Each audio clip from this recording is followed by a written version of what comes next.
अब यता सेतो टी सर्टमा चाहिँ सुदेश प्रधान अनि यता चाहिँ दाउसो लेप्चा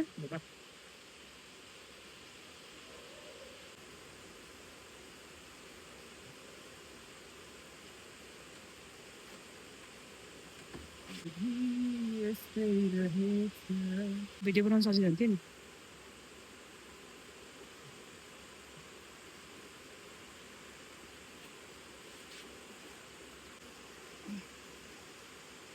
दुईजना टक्कर भयो साँच्चै यो चाहिँ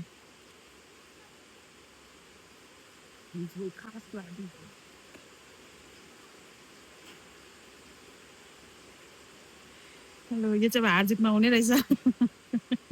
दुईजनाको चाहिँ भोलि हात दुखेर चाहिँ झन्डै 1 मिनटको म्याच भयो यो चाहिँ